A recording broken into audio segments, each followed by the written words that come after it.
I'm Zuri Standback. I'm an artist, and you're in my studio. In February, I collaborated with ComfiArt to create a collection of products that would carry some of my original designs. The ones I decided to create were inspired by the long history of resistance against racial inequity in this country. 6 months later, they have a whole new layer of meaning. We've seen the world gripped by a global pandemic. We've seen protests against racial inequality happen almost daily around the world. I tried to record this video so many times in the past couple of months, and every time I thought I was done, another event would happen. I would uncover another piece of information that made me realize there was more influencing my decisions than I thought. And so I kept delaying sharing the insights on this work, but I think it's time to do that. So that's what I want to do today. I want to talk to you a little bit about the influences of a piece of power, how everything from the abolitionist movement of mid-1800s to all of the protests and movements of the 1960s, all of that, plus obviously 50 years of life, influenced these designs, and I want to share that with you. Towards the end of 2019, I was contacted by Deanna Collins of ComfiArt. She was asking me if I wanted to participate in the third series of Design and Muse, a collaboration program she has for Atlanta artists. Some friends had told me about her program earlier and I'd been watching, so I was ready when she called and I jumped right on board. I probably can't do ComfiArt justice, so I'll let her talk a little bit about what they do. Hey y'all, my name is Deanna Collins and I am the CEO of ComfiArt. ComfiArt is a company that collaborates with artists here in Atlanta, Georgia, and they create original artwork on our products. We are an e-commerce site where you can buy creative gifts such as pillows, pens, t-shirts, sneakers, book bags, almost anything that you can think of. So if you want to know more about ComfiArt, go online to comfiart.com and go to our social media pages on Instagram, Facebook, and Pinterest, and Twitter. Bye. I've always looked to merchandising as a way to extend the reach of my work, t-shirts mostly. So working with ComfiArt just made a lot of sense. I'm still looking for a broader audience. I still have things I want to say through my art, and Deanna with ComfiArt had that mechanism for me. Most importantly, I was really excited about having somebody who can extend the reach of what I do to get the message that I want to communicate out to more people and in more hands. So I was ready, I was completely on board, and I wanted to make sure that I crushed it. I grew up in the 70s and early 80s.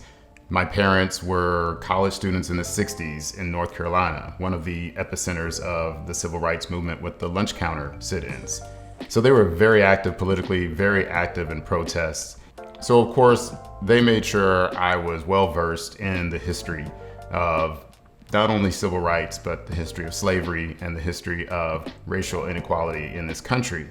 And that they had worked hard to create an environment that I could thrive in and find some form of equality and equal footing with others.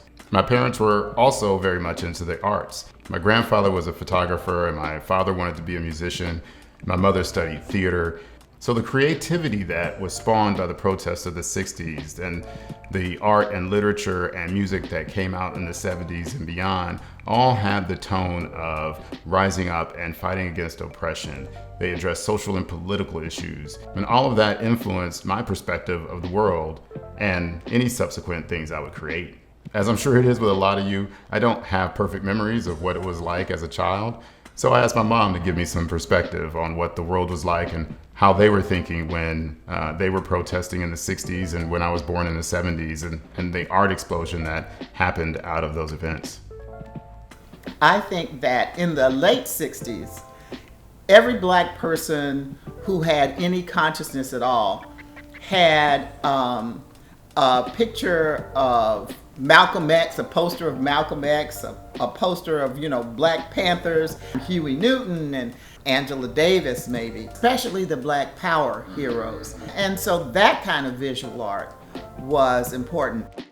We were very Afrocentric. At one point, I liked to sew. I had majored dad a dashiki, and because we were into trying to recover our heritage and learn something about the ways in which Africans had created their own history and writing and everything that we had believed was not going on in Africa at that time. There was an interest in masks and other visual artifacts from Africa that if you could get your hands on it in some of the stores in the Shrine of the Black Madonna, for example. Your father and I were definitely anti-Vietnam, but we were not counterculture kind of people because we were interested in civil rights. Of course, there were lots of black folks who were being drafted. Your dad's draft number came up shortly after we got married in '69, and so we were ready to go to Canada. I mean, literally.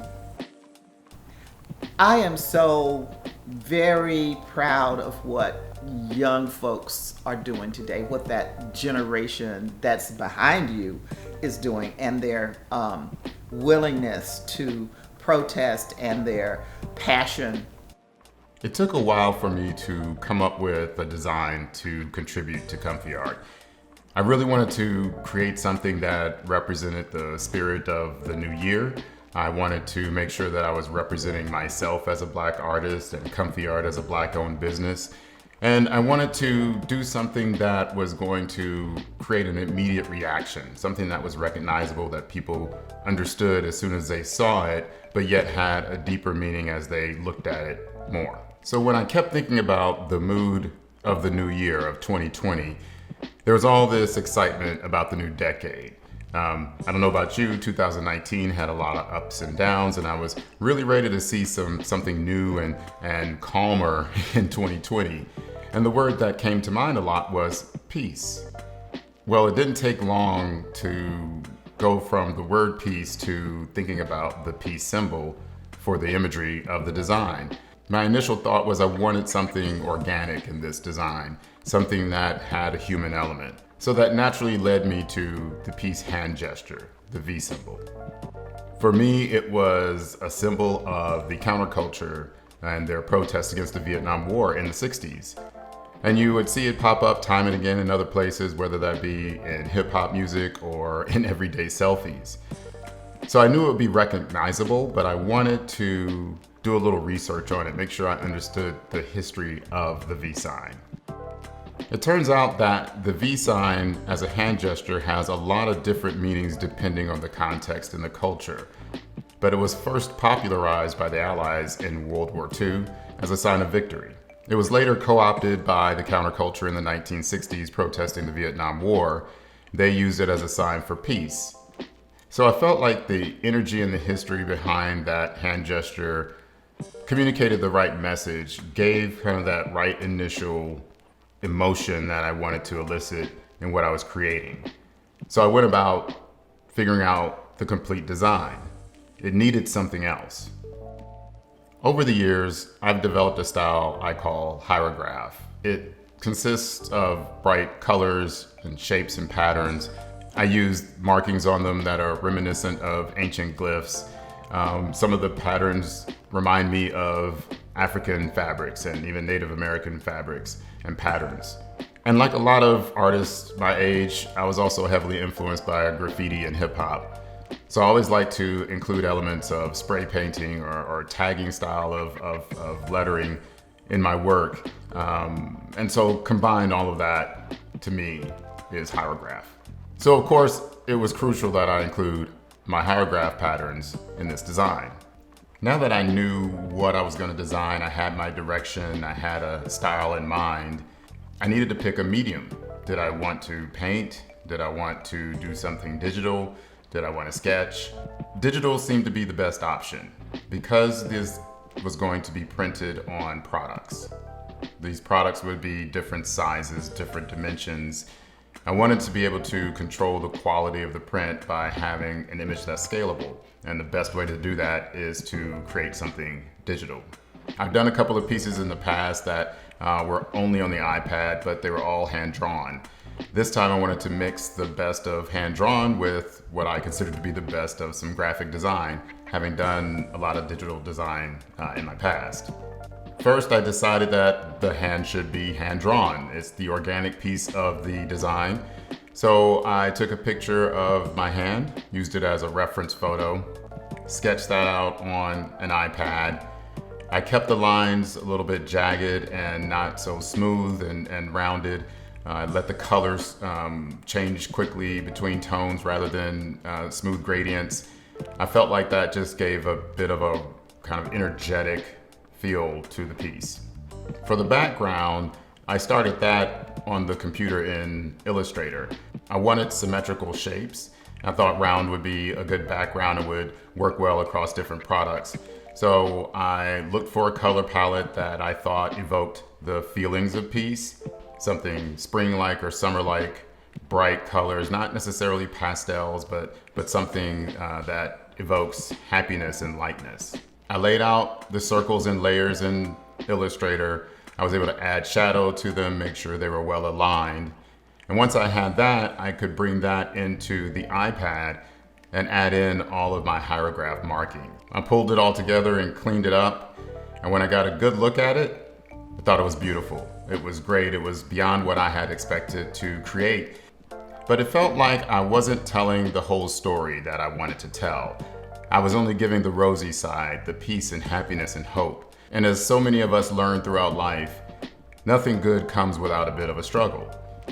And as I thought about how to expand on the design, I was reminded of a Frederick Douglass quote: "If there is no struggle, there is no progress." The answer was immediate for me. I needed to highlight the struggle. I needed to pair the piece with a symbol that talks about and illustrates how that piece comes about. And for me, that became obvious. If I think about a struggle, and I think about a symbol of struggle, well, I immediately think about the Black Power fist.